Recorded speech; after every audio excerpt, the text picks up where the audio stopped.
Guys, welcome to our channel again MSG के वर्स। आज हम आपको मून के बारे में बताएंगे। तो जो मून है वो हमारे अर्थ का एक इकलौता सैटेलाइट है, ये आप जानते ही हैं। तो इसके बारे में कुछ इन्फॉर्मेशन आज हम आपको देने वाले हैं। तो जो इसका डायमीटर है वो है 3475 किलोमीटर। तो डायमीटर होता है जो कि सर्कल के एक एंड से दूसरे एंड को जोड़ता है। नेक्स्ट जो इसका सरकमफ्रांस है वो है 1100 किलोमीटर। सरकमफ्रांस होता है किसी भी गोल चीज़ का बाउंड्री को सरकमफ्रांस कहते हैं। जैसे ये हमारा बोर्ड है, ये इसकी रेक्टेंगुलर शेप है, तो इसकी जो बाउंड्री होगी इसको हम पेरीमीटर कहेंगे। Next the average distance from the sun is 3.85 lakh kilometre. जो इसका एवरेज डिस्टेंस है सन से वो है 3.85 lakh kilometre. It revolve around the earth 27.3 days. जो इसकी ग्रेविटेशनल फोर्स है वो है 1/6 ऑफ द अर्थ के मुकाबले। Next only satellite of the moon earth sorry fifth largest in the solar system. पूरे सोलर सिस्टम का पांचवा सबसे बड़ा ये सैटेलाइट है। Next the speed of rotation and revolution is almost the same, therefore we always see the one portion of the moon. अब हम आपको रोटेशन और रेवोल्यूशन में फ़र्क बताते हैं। ये जो मेरा मार्कर है ये केवल ऐसे घूमेगा, अगर ये ऐसे ही अपने आप में घूमता है तो ये रोटेशन होती है। और जब ये ऐसे घूमते घूमते एक सर्कल को कंप्लीट करता है, जब ये ऐसे ही रोटेट होते होते एक सर्कल को कंप्लीट करता है, तब वो रेवोल्यूशन कहलाता है।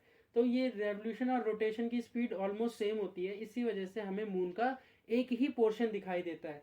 और जो इसकी सनलाइट की जो मून लाइट की रिफ्लेक्शन होती है वो धरती तक, हमारे पृथ्वी तक पहुंचती है 1.3 सेकेंड्स में।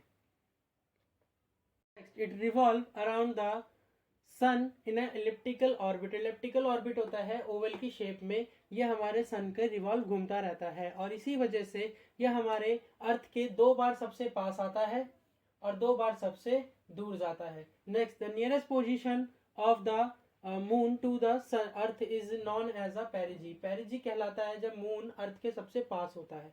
Next whereas the farthest position of the moon to the sun. जब मून और सन एक दूसरे के सबसे दूर होते हैं तब हम उसे ओपीजी कहते हैं। When next is when the earth and moon and sun, earth moon and sun, जब ये तीनों कोलिनियर होते हैं, एक लाइन में एक दूसरे के आमने सामने होते हैं, तब हम उसे सेजी जी कहते हैं।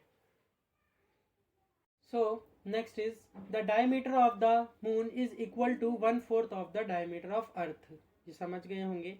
नेक्स्ट इज जो मास है मून का वो 1/81 है अर्थ के हमारे अर्थ के मास के। नेक्स्ट इज सेकंड सबसे डेंसियस्ट सैटेलाइट है। फर्स्ट जो है वो जुपिटर की सैटेलाइट है, उसका नाम है IO। नेक्स्ट जो यहाँ पर जो सबसे हाईएस्ट माउंटेन है वो है लाइबनिट्स, जिसकी हाइट है 10,660 मीटर। नेक्स्ट यहाँ पर कोई भी एटमॉस्फेयर नहीं है, इसी वजह से यहाँ कोई साउंड भी नहीं है। नेक्स्ट यहाँ इसका जो एल्बिडो है वो बहुत कम है, इसी वजह से ये केवल 12% लाइट को ही रिफ्लेक्ट कर पाता है। एल्बिडो होता है कि एक ऐसी बॉडी जो लाइट को ऑब्जर्व करती है।